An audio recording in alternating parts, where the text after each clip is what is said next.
Namaste Bharat, my name is Devendra Tiwari and I'm Associate Advocate at Law Chamber of Siddharth Murarka. Today we have speaker Mr.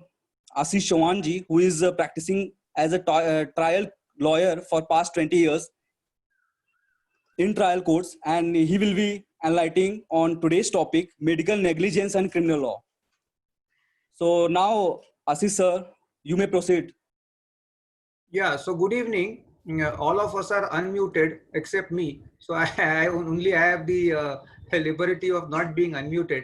So I think all of you are, it is 4:30 now. So all of you must have had your post-lunch sleep, nap, etc. and must now be maybe just ready with a cup of tea. So let us begin right away.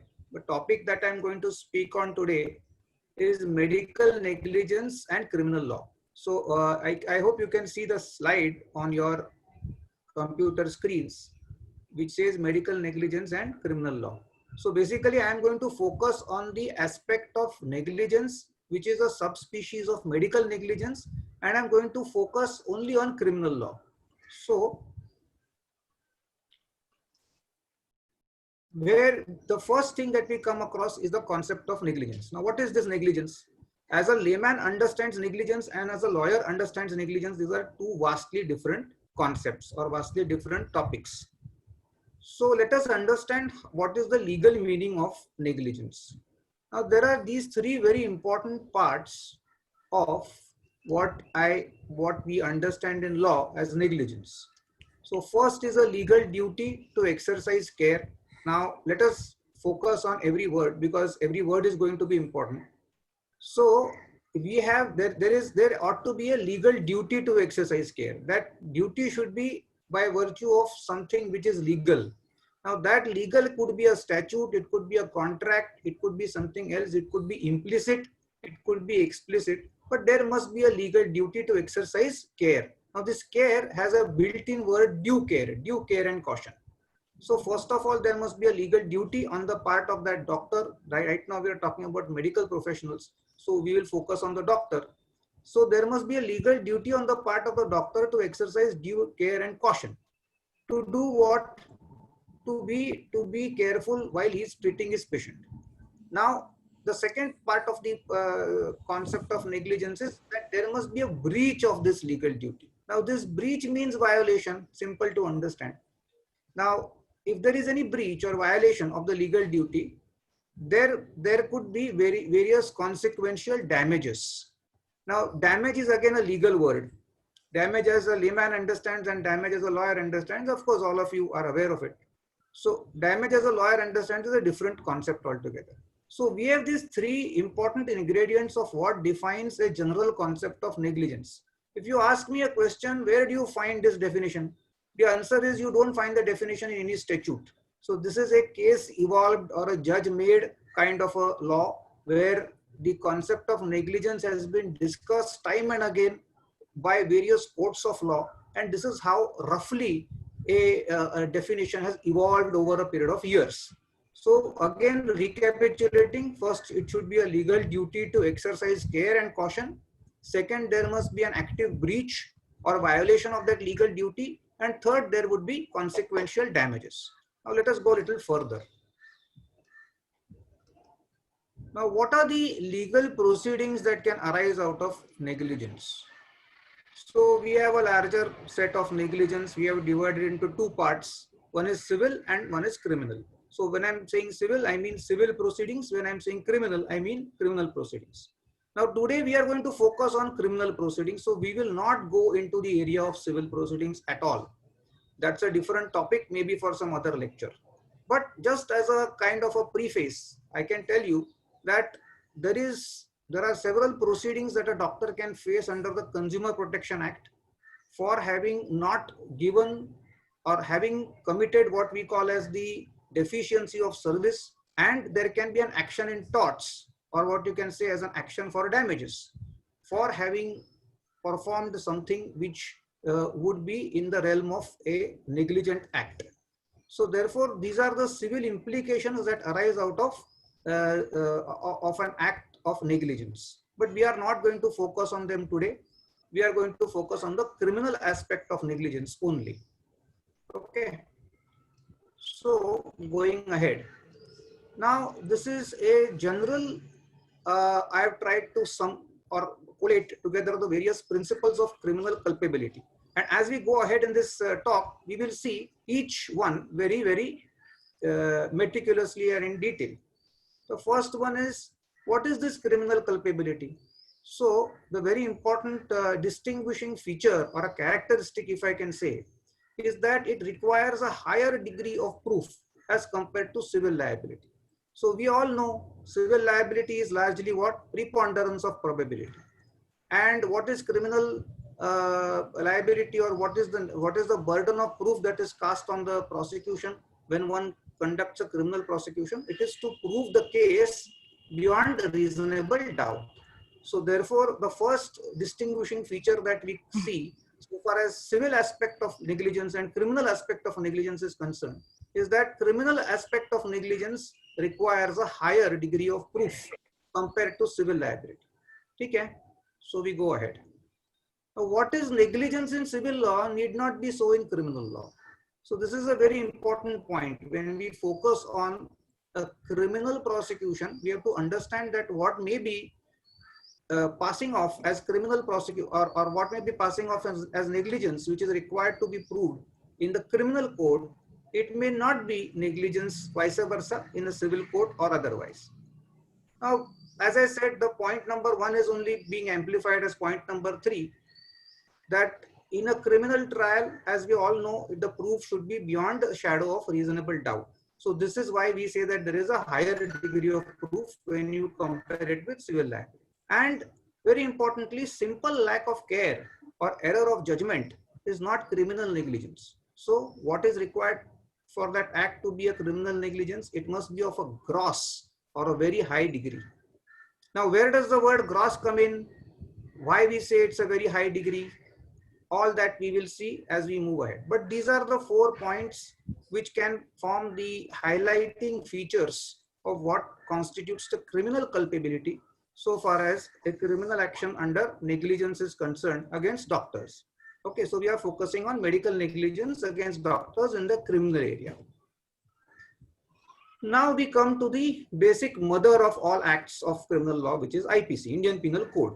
So how does IPC look at negligence? So we have to talk about the concept of negligence in IPC. So there are various provisions or sections that have rashness or negligence as one of its ingredients. Now this is very important, because if you are talking of negligence, we have to see under IPC or criminal law what are the sections which are normally invoked against doctors. Now all those sections where rashness or negligence is one of the ingredients. Now what are these sections? Popularly we see 304A. Now A is, of course, there is also 304 part B, but we need not be concerned with that. What does 304A say? It says causing death by negligence. Now, what are the ingredients of this section? One, that there must be a rash and negligent act. Now remember, rash and negligent act. It is not rash or a negligent act. So both these concepts or both these elements must come together to constitute a rash and negligent act. A person can act rashly but not negligently. A person can act negligently but not rashly. But when both these things are married together, it is rash and negligent act. So both those acts must be together. Now what should this rash and negligent act do? It should cause the death, and only when it causes death it would be covered under 304A. Now what is this death? This death is not culpable homicide. Now this is a little complicated. Maybe those who are not students of criminal law will find it a little difficult.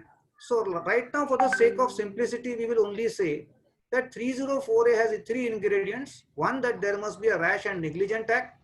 That act should cause death. And of course, that act is not culpable homicide. If that is culpable homicide, there is a different section for it. We need not right now rack our brains thinking about what is that. So that is not the subject matter of conversation today. So this is one section we saw, 304A. Now we see the second section, which is 336. Now what does it say? It says that the particular act endangers the life of others, means putting it into danger. Endanger means what? That you are putting somebody's life in danger. Now, how do you put that person's life in danger? By doing a rash and negligent act. So, a very simple definition. Any rash and negligent act which endangers the life of others would constitute an offense under section 336. Then you have 337.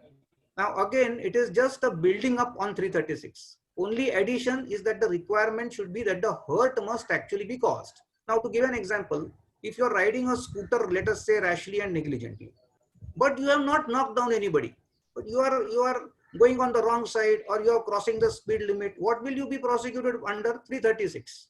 But supposing you go and hit some miserable fellow, and some guy just topples over and you hurt him, then what will happen? Depending on the hurt, it would either be 337 or 338. Why 338? Because 338 is an aggravated form of 337. Agar zyada lagta hai, so grievous hurt. That is why the word used in 338, as you can see the last line on my slide, aggravated form of section 337 with the addition of causing grievous hurt is basically what are the three sections. So we have seen 336, we have seen 337, and we have seen 338. Now we come to, so just recapitulating the four sections we saw, 304A, 336, 337, 338 are those sections which have the elements of rashness and negligence. So when these elements come into picture, that is where medical negligence will come into picture. Because what is the doctor getting prosecuted for? For committing a rash and negligent act.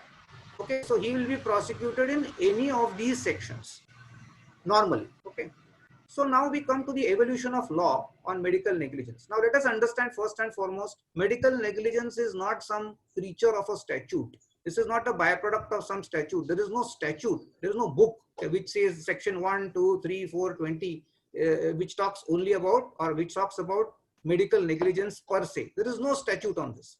So we have what is the judge-made law, or we have regular cases which are being which have evolved. Now, if we look at the pre-2004 position, before 2004, there was no exhaustive judicial pronouncement till that point of time. So, as a result of which doctors were being prosecuted arbitrarily, and there were no safeguards in place. Correct? So before 2004, you have a situation where doctors were being prosecuted left, right, and center rather arbitrarily, and no safeguards were in place. So what happens in 2004?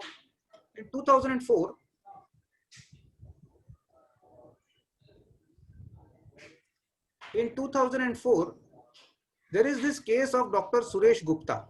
Okay, I have given the citation also, 2004 6 SCC 422, where the Honorable Supreme Court for the first time approves certain principles of criminal culpability. Okay.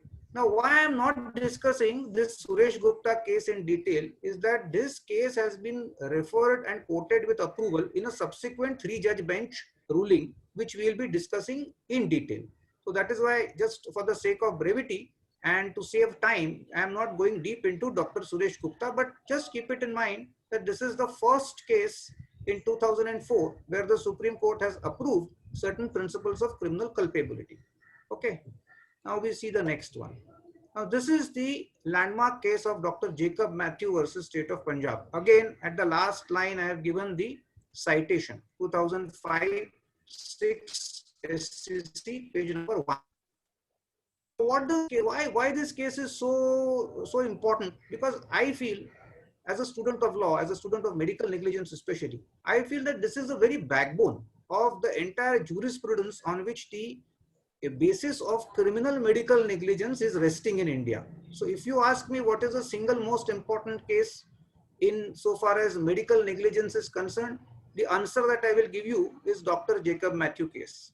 Now this is a 3-judge bench case, so therefore it is of much relevance, and it holds the field even to this day.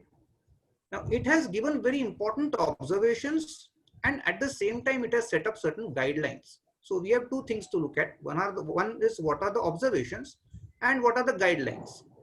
These observations are revolutionary. You can read that part of the slide. So what are these observations? So for the first time, the Supreme Court in the case of Jacob Matthew discusses the concept of medical negligence and the criminal culpability. Now remember, the focus is very narrow. The focus is only on prosecuting doctors who are accused of criminal medical negligence. I am emphasizing this thing again and again because it is very easy to have this, misnomer that we are talking of all kinds of negligence. No, we are talking only of the criminal medical negligence. So, for the first time, the concept of negligence, which is set out in the English book of Bolam. Popularly, this Bolam case is known as the Bolam's test. What is this Bolam's test? We need not go into the details, but I am just making short reference. What does it say? What does it say is, in order to establish negligence, it must be shown one that there was a usual and normal practice. These phones are muted because I'm getting a noise. Somebody's phone is unmuted. I just request everybody to please mute their phones. There's some voice disturbance that I'm getting. In the case of Boehm's, in Boehm's test, what must be shown to establish negligence is one, that there is a usual and normal practice. Two, that the doctor has not adopted it. And three, the course in fact adopted is no professional man of, or is one which no professional man of ordinary skill would have taken had he been acting with ordinary care. So what is the meaning of all of this? Let us see the first line. There is a usual and normal practice. So first of all, what must be established is that there must be a regular practice to do a particular thing. Supposing there is a particular medical procedure. That procedure has to be conducted in a particular manner. Now that manner has to be a usual and normal manner, which is accepted by the larger medical body. Everybody accepts that. Only then there can be a deviation from a normal practice. Correct? So the second part that needs to be shown is that despite being a usual and normal practice, the doctor has deviated from it. He has gone away from it and he has not adopted it. Okay. So one, there must be a normal practice. Second, the doctor deviates from it. And the third is that he takes up a course or he does something which no professional man of ordinary skill would have done. So basically, if you remember, as students of law, we have studied the test of a prudent man. What will a prudent man do in that given circumstance? Correct? So more or less, this is an analogy. What would a prudent doctor do in that case? Has our doctor or has the accused doctor done the same thing? If yes, then no negligence. If no, then certainly he can be accused of negligence. So this is more or less what is the English case of Bolam, where the concept of Boehm's test has come into existence. Now remember, deviation from normal practice is not necessarily evidence of negligence, because it could be an innovation. For example, something that is happening around us right now. Nobody knows what exactly we are dealing with. Doctors are sometimes trying one methodology or another methodology. Supposing there is some negligence arising out of that, the defense that a doctor would have is that I was doing something innovative. I have not done something which was completely grossly negligent, because there is a normal practice. I have deviated slightly from that practice because it's a exigent or emergency situation. So that is why I have said deviation from normal practice is not necessarily evidence of negligence. Then what does the judgment further say? Negligence in the context of medical profession calls for a treatment with a difference. So there for the first time, the Supreme Court says that a doctor has to be treated on a different footing completely. Earlier, a doctor was being treated on the same footing as any other person, but because he has got a special skill and because he is in the category of a professional and for various other reasons, a separate category is now created for a doctor, where the Supreme Court says additional considerations will apply. Okay, now what are these additional considerations? So next line we'll see, a simple lack of care, an error of judgment or an accident is not proof of negligence on the part of a medical professional. So these are the three broad, of course these are illustrations, please don't think that these are exhaustive. So these are illustrations to show that if a doctor has a simple lack of care, okay, or he has an error of judgment. Let us say there are two things that he could have done, two courses of actions that he could have adopted, and he adopts one which is acceptable to medical practice. There is nothing wrong with it, but unfortunately the patient dies. So can you say is negligent? No, you must then look at the fact whether it's an error of judgment or whether it was a gross negligence. There can be an accident. So because of an accident, the victim, the patient may lose his life. So we have to look at these aspects also, whether there is a lack of care or an error of judgment or an accident, which are all exceptions to the concept of negligence. So long as a doctor follows a practice acceptable to the medical profession, he cannot be held liable because a better alternative course or method was available. Let us say you go to hospital A where Dr. B is treating you. Now in that hospital A, there is a facility. Now that facility is enough for treatment of that disease. But in hospital Z, there is a much better facility. Now that can be a ground of saying that because hospital Z had a better facility, therefore this person, this doctor, has committed negligence. This is not the correct way of looking at it. Okay. What are the further observations? So the standard of care. Now, how do we judge the standard of care? It is dependent on the knowledge available not at the date of the trial. Because in India, we see that from the date of the incident till the time the matter reaches court, the charges are framed and trial starts, it's a long way off. So we have to judge the doctor on the basis of the knowledge or the wherewithal or the technology which is available at the time of the incident. Supposing the technology undergoes a change, supposing some new technologies is formulated, you can't judge him by the parameters of the changed technology. You have to judge him by the old parameters of that technology which was available at the time of the incident. Now again, the next point emphasizes the difference between civil and criminal law so far as the concept of negligence. So what is this different? The difference is that it is highlighted. See, for negligence to amount to an offense, the element of mens rea must be shown to exist. Now this is one of the most important difference between civil and criminal law, that there must be an element of mens rea. Then the degree of negligence should be much higher or gross or of a very high degree. So negligence which is neither gross nor of a high degree may provide a ground for action in civil law, but cannot form the basis for prosecution. Now, what am I trying to say? Supposing there is a case against a hospital where you are saying that the equipments that the hospital use was not up to standard. Okay, now just hear me out. Equipment that the hospital uses is not up to standard, but the performing doctor has done his job pretty well. But because of the substandard equipments, the patient may have lost his life. Now, this is the allegation. Now, what this allegation will give rise to? It can give rise to a civil claim. It can give rise to an action under the Consumer Protection Act, because there is a concept of vicarious liability which is there in civil law. But there is no concept of vicarious liability in criminal law. The doctor who has operated cannot be made criminally culpable because he has not done anything which would come under the category of gross negligence. If the equipments that were provided to him were of substandard nature, yes, certainly that would be an action under the civil law, but certainly not under the criminal law. Okay, so that is an example which I wanted to give you. Now the word gross, which has been used, not been used in section 304A. We saw 304A. We did not see the word gross there. But this is the first time where the Supreme Court has read the word gross and added it. So it has been read into the definition of 304A. So that's why I have highlighted that portion where I'm saying the expression rash or negligent act as occurring in 304A of IPC has to be read as qualified by the word grossly. So even though the word grossly is not there in 304A, Jacob Matthews' judgment for the first time reads that word and inserts it in a way in section 304A.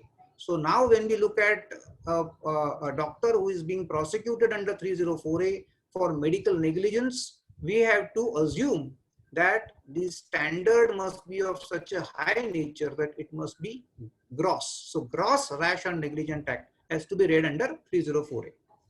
Then the Supreme Court observed that there is a need for statutory guidelines, but of course, it is the job of the legislature to frame those guidelines.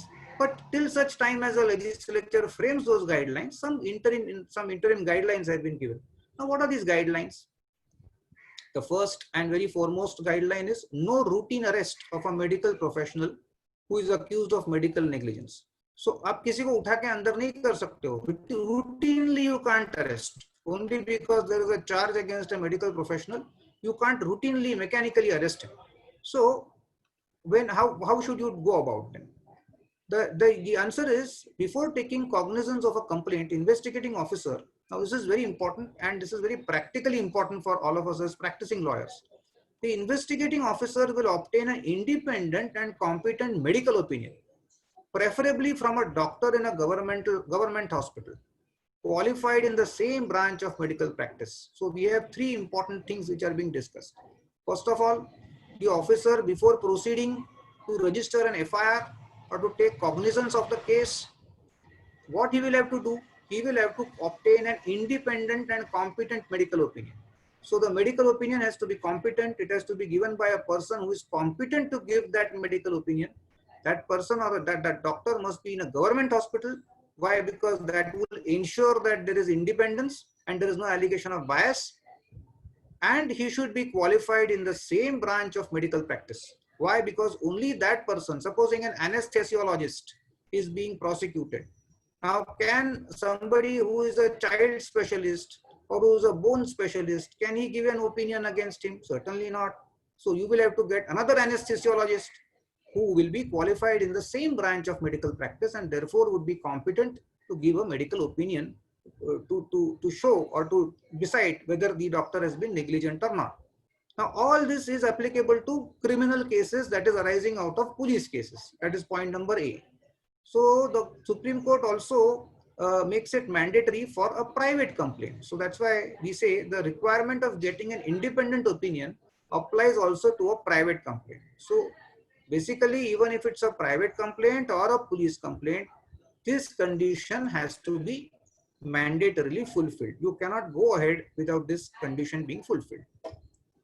Now we come to the second part of my my talk.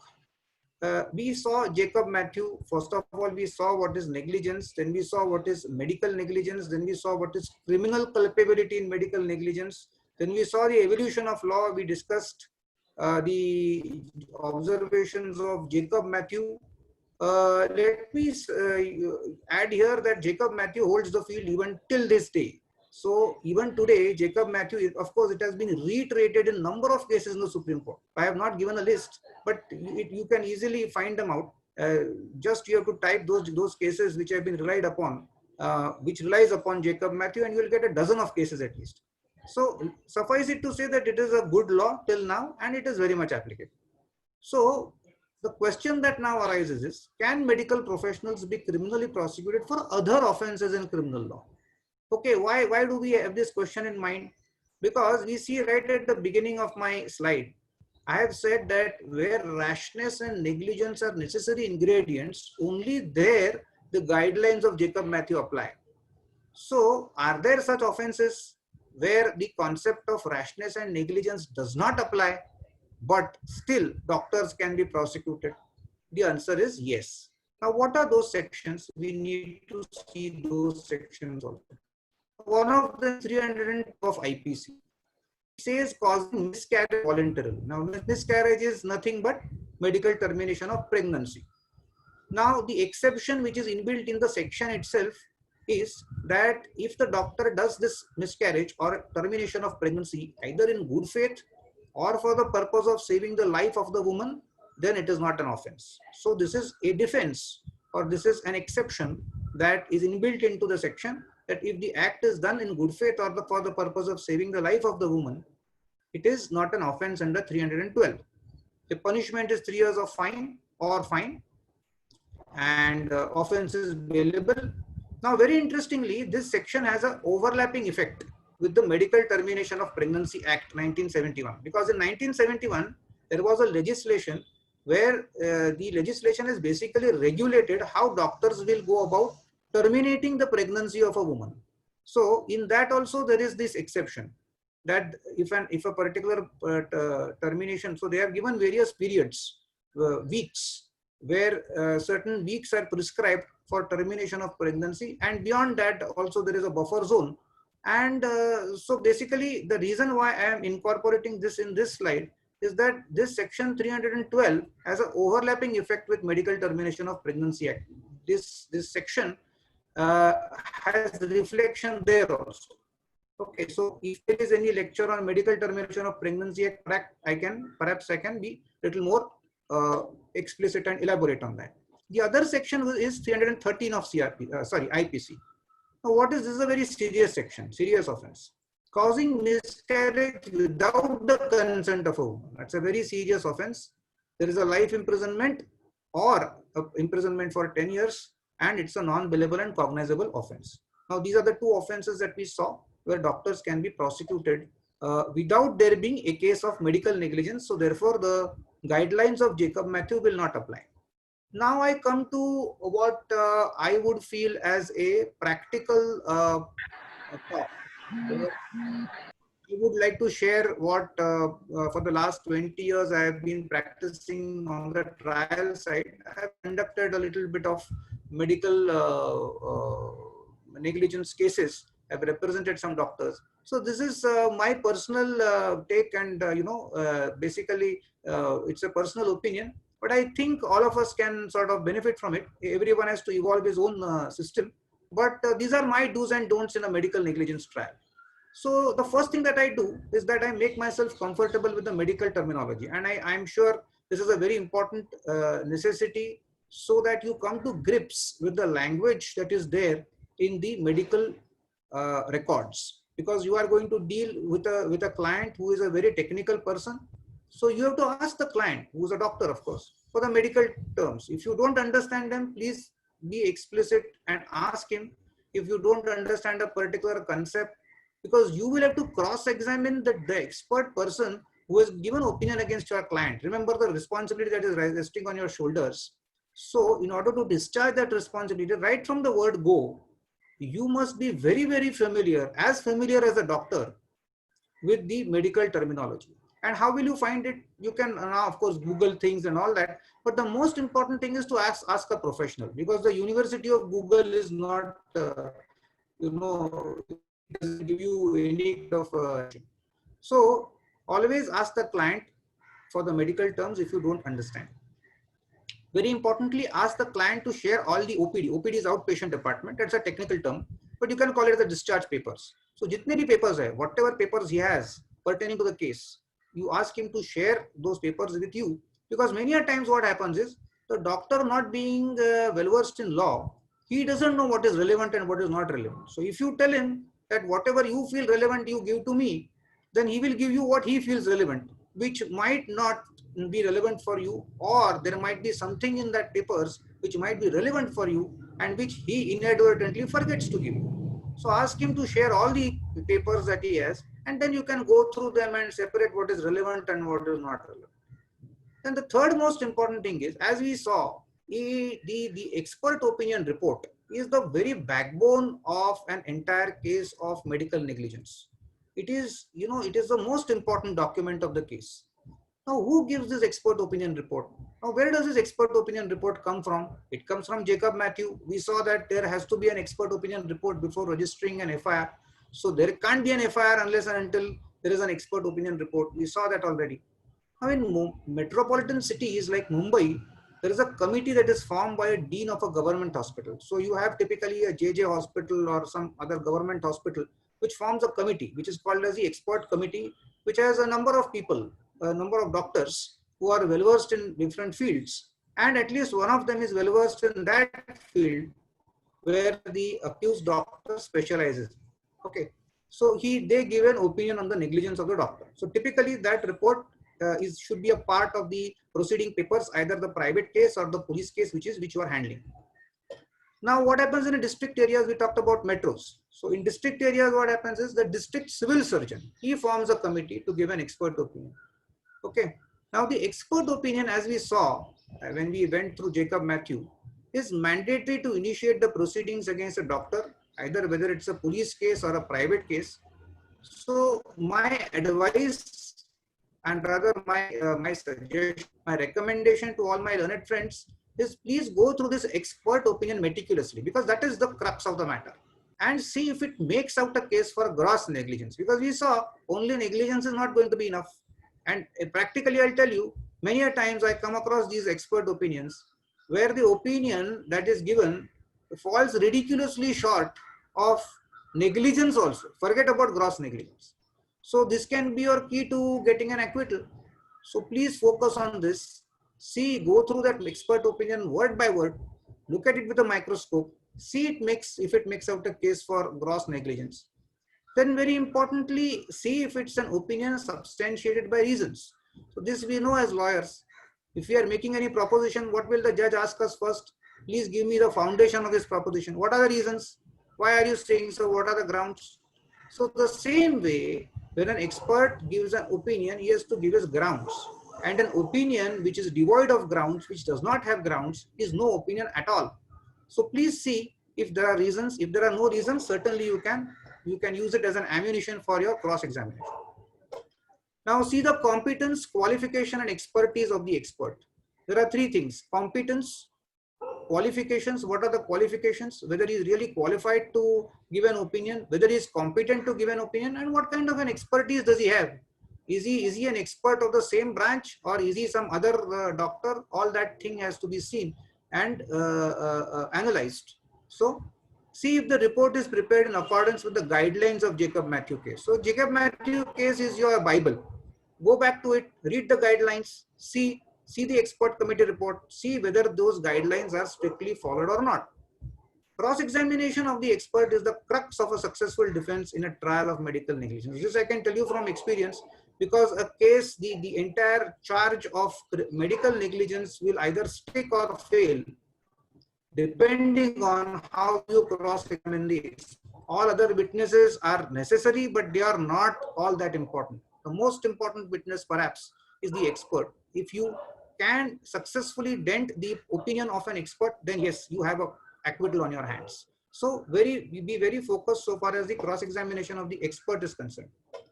Now, very importantly, if necessary, so the second point I'll read first. Prepare with your client for the cross-examination of the expert. If necessary, you may consult an independent medical legal expert. Now, you will find that these days, a lot of doctors have also taken up legal degrees. Though they don't practice law, they can't practice law unless they surrender the license. But they have taken up legal degrees. There are many lawyers also who have specialized in medical legal expertise. They are independent medical legal experts. You can go to them and you can take an advice from them as to how to cross-examine this particular expert. But always remember, the most important guide is your own client, because he is a doctor himself. So you must actually go and sit with him and see what kind of answers will this expert give. Because remember, cross-examining an expert is like looking at a ticking time bomb. It could explode in your face at any point of time. Remember, he's an expert, he's better than you. So all kinds of possibilities must be looked at, strategized, and the answers must be kept ready, or questions must be kept ready if certain answers are given. That is about all on my little talk on the entire concept of. So if there are any questions, either they can be typed, or if there are not too many people, I think the voice can be unmuted, so then the questions can be asked. Yes, you are right, sir. Since there are no very less people today, so individually people can ask their question. I am yearning to hear human voices. In the time of lockdown, very little human voices can be heard apart from your own voice. Yes. So anyone has any question to ask, they may ask. Hello. Yeah, my name is Jaigovind Tripathi. Actually, I want to, really start a practice and also improve, medical negligence. So how should I go about, really building my competence? Achha, so if I can hear you right, what you have asked me is that you want to set up or start off with a practice of medical negligence. Is that correct? Very correct, sir. Okay. So I would say that, it is largely this. I left my, I wanted to focus on the High Court. So why I'm giving you this example is you'll understand. I wanted to focus on the High Court, but I realized that the first good case that I got was a good trial. So then I conducted the trial, and that gave rise to many more such trials. And then, as luck would have it, I found myself getting, more and more matters in the trial. So therefore, my answer to this would be that you really can't choose an area which you want to practice. But having said that, what I will do is I can give you a suggestion that you please read up all the case laws, all the commentaries, and all the latest updates on medical negligence, and keep yourself ready and armed. So as and when a client approaches you, you are lucky that some doctor comes to you and approaches you. You can certainly take up his case and say that, well, I am already, sort of acquainted with all these terminologies and everything. Even that doctor client will be impressed, and he will be happy to, brief you in that matter. Thank you, sir. Okay, so sir, there is a one question which is dropped in message box. I would like to read that. Yeah, please. Can a doctor be charged for miscarriage without expert's opinion? Yeah, that's a very interesting question. See, because we saw two categories of offenses, where the first category of offenses was offenses which involve rashness and negligence as an essential ingredient. And then we said that Jacob Matthew applies to all those cases. Okay, so the requirement of a medical expert opinion is attached to Jacob Matthew's case, which in turn is applicable only to those cases where rashness and negligence is involved. And when you are looking at miscarriage, you're looking at 312 and 313, where rashness and negligence is not an essential ingredient. So in my opinion, I would say that Jacob Matthew strictly will not apply, and therefore there is no necessity of a expert medical opinion in the case of a miscarriage situation. There is one more question, sir, that a report or opinion of an expert is essential before filing private complaint. Yes, if it's a complaint where 304A, 336, 337, 338, those sections which concern rashness and negligence. So if you are accusing the doctor of medical negligence, in short, you have to, even if it's a private complaint, you have to support it with an independent medical opinion. Sir, I Okay, request you to stop the screen, sharing of the screen. If you can stop it. Yeah, I can certainly do it. Hold on. Thanks so much. I'll just... Sir, one more question is there. Can the paramedical staff like nurses, ward boys, etc. evidence can be helpful to prove negligence? See, as I said, these are circumstantial evidence. I would say that the evidence of a paramedical or a nurse would help in establishing what is already there. But supposing you fail in cross-examining the expert evidence, because see, the crux of the matter is what? That there is medical evidence, medical negligence or not. And who will establish that? The expert will establish that. So assuming for a moment, even if all the evidence is in your favor so far as your paramedicals and all other witnesses are concerned, because they really are not experts. They cannot comment on whether there is medical negligence or not. At the most, they will say that we saw that everything was going on fine. But the expert is in the best position because he's being an expert. He can say whether there is medical negligence or not. So yes, the answer is it will certainly help. But always remember that cross-examination of the expert is the key to success. Sir, if I may ask a question, this is Kushal this side. Sir, in recent times, we have seen that there is a rise of online advisories by doctors, like giving advices to the clients, to the patients online. Telemedicine. So there are, telemedicine. yes, e-medicine, right? So I see that there are multiple I mean, there are high probable chances of negligence in terms of giving wrong prescriptions, or maybe giving wrong, say, identifying the diseases in a wrong way. So there could be a high potential of negligence in that kind of sense. So what is your opinion in terms of negligence of that regard? That how do you think the courts will view those kind of negligences in recent times? Correct. That is an upcoming field actually. It's a very, in fact, you have hit the nail on the head. I'm sure there will be cases which will arise from wrong interpretation of the legal, the telemedicine advice that is given on the phone, or maybe wrong advice given in the first place. So right now, at least in my limited experience, I have not come across any such case, but certainly we can look forward. Maybe, I mean, see, if there is a field of law or any kind of branch of science which grows, there is a potential for error, there is a potential for any mistake. So I'm sure there may arise cases of medical negligence out of this telemedicine stuff also. All right, thank you, sir. Yeah, somebody has asked me, I can see the chat, how much the post-mortem report play an important role? This is, I think, from Kishore Kumar Matre. I can take that question. See, post-mortem is an important document.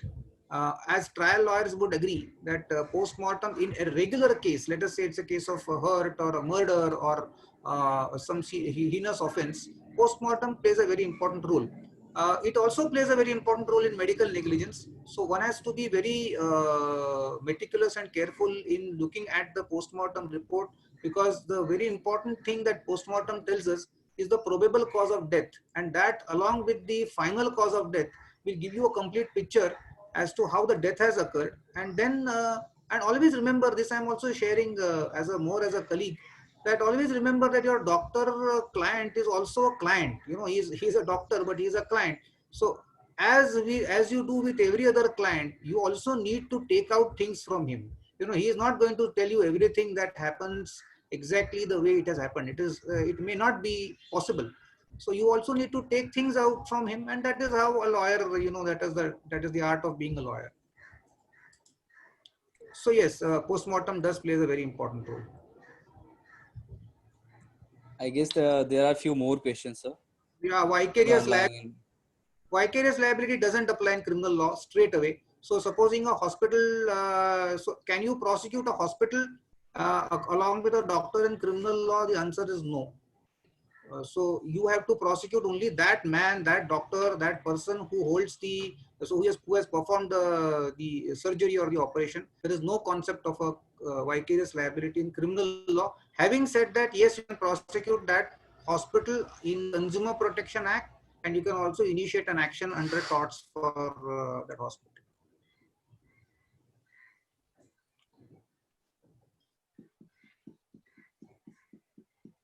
So one more question is there. It's regarding COVID-19.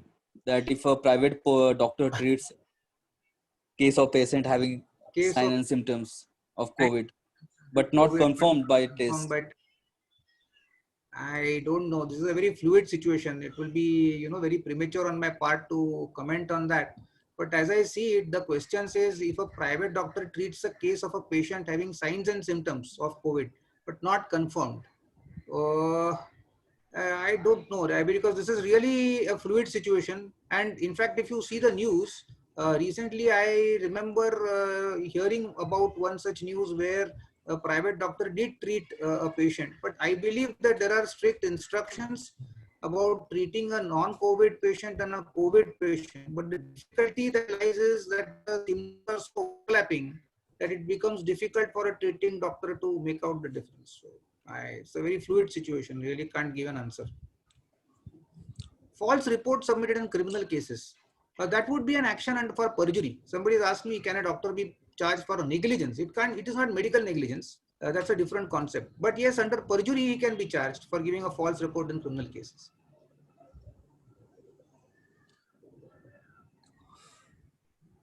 Okay, so yes, sir. So I Hello. think Hello.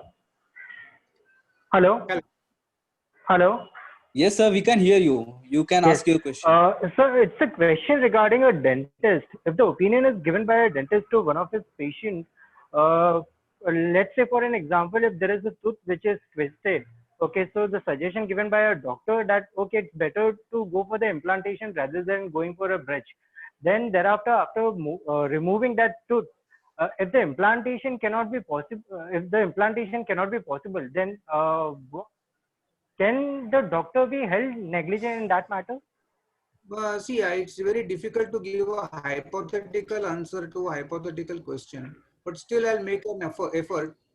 Supposing the doctor has done something which is not an error of judgment, because If you look at the field of dentistry and especially implants, it's more or less a very fluid field, a very young field, emerging field. So a lot of technologies, lot of things are happening which are not definite. There is no concrete or is not a final full stop on those matters. So if you can certainly show that it is not a mere error of judgment and yes, consciously and negligently done something, then certainly he can fit into the four corners of criminal. Now, question is criminal medical negligence, which means that he has to commit a rash and negligent act which causes hurt to that person. If that is the scenario, then yes, in criminal law you can prosecute. Otherwise, you will have to go for either consumer or tort action. Okay, so anyone has any further question to ask? Hello, sir. Can I ask the question? Yes, Sunil, Yes, I can. yes. Yeah. Sir, actually, in one of my cases, so what has happened is that my client, she was unwell. So her physician asked her to go to a pathology lab and get herself tested for kidney stone. Okay. So she went to the pathology lab in Navi Mumbai and she got her tested. So in that pathology report, it was showing she's having kidney stone. Okay. So based on that report, pathology report, thereafter her physician was treating her for kidney stones. Okay. But then also she was not feeling well. So she got admitted to a Hiranandani hospital, Powai, and she got her full medical checkup done for 3 days. Okay. So thereafter she came to know that she is not having kidney stone, but she is having some kidney disease. Which is not kidney stone, another kidney Which disease. is not, it is a kidney disease. So there was a wrong diagnosis on the part of the pathology lab. Okay. Okay. So now we have to figure out, that will again depend on the papers. We have to figure out where the responsibility lies. Does it lie with the doctor who gave the diagnosis? Because the doctor is going to give the diagnosis on the basis of the pathology report. So the doctor Correct. could take up a defense that whatever I did was on the basis of the pathological report. Now we have to see what, on the basis of what sample did the pathology report was given. Because many a times we find very funny situations like samples getting mixed up. So a lot of things can happen. So unless one has a look at the papers, really one can't. But certainly this seems to be a prima facie case where at least one needs to look at the papers and see, because there appears to be something wrong, definitely. Okay. Okay. So so I was planning to definitely file a consumer case. So do you advise filing a criminal case also in these circumstances? My advice at this point of time would be to collect the papers and see what liability you can fix. Because unless you have a watertight case, the consumer court is not going to really entertain the complaint. So my suggestion would be get hold of the papers, read them. If you can't really understand what the medical terminology and etc. is, take an opinion of an independent medical legal expert, and armed with that, you can certainly go ahead and prosecute it. Okay. Thank you. Thank you. Okay, so sir, I think we should now stop the lecture Hello. here. Hello. I think cups of tea must also be over. Hello. Sir, someone is asking some question. I think this one should be last one. Yeah. So let us take Hello. this. Yes, Hello. please. It's audible. Yes, it is. We can hear you. Yeah. Sure. I just want to ask a question. If any medicine given to any patient, and if any life-threatening reaction came, then it come under negligence.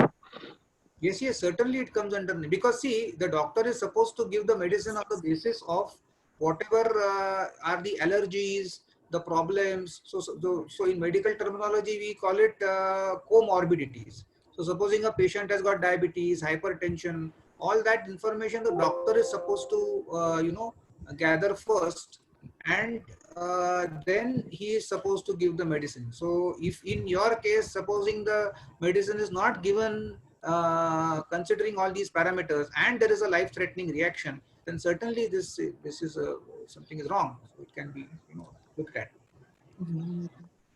but no, there is no cause or no something. There is no symptoms like diabetic or something. That's just general medicine. If I'm giving in all patient, it's like not a life-threatening medicine. And the same thing I've given the other patient. Then of course there is an error of judgment. So then that question of negligence doesn't come into picture. See, if Okay. doctors are always under the threat of medical being prosecuted for right or wrong advice that they give, then they will not be able to function. That is why Jacob Matthews' judgment has come to their rescue, and that is why it says that simple lack of care or error of judgment or lack of simple, so basic deviation Okay. from normal practice is not really negligence. It could be maximum lack of care, which is nothing to which is nothing to be worried about, because it happens. Even even lawyers can give wrong advice. Okay. Thank you so much.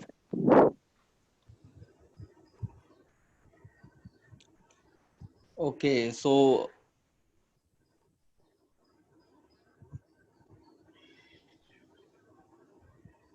Ashish sir, Yeah, yes, I think we should now end this session. yeah. And I must thank you for enlightening us on today's topic. This was really wonderful.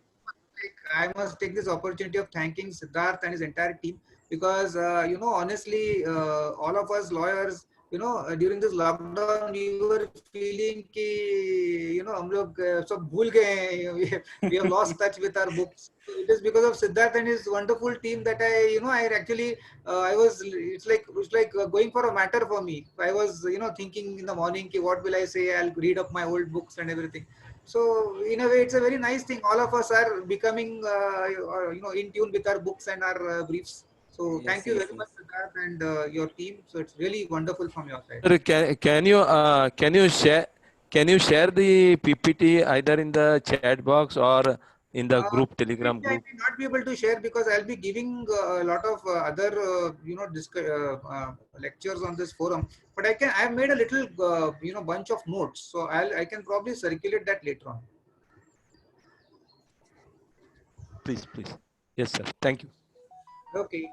Okay, thank you, Ashish sir, and surely we will have a more session like this. And I think all of us have learned a new thing today, and will be applicable in our profession very well. Thank you so much. Thank you. Thank you, sir. Thank you.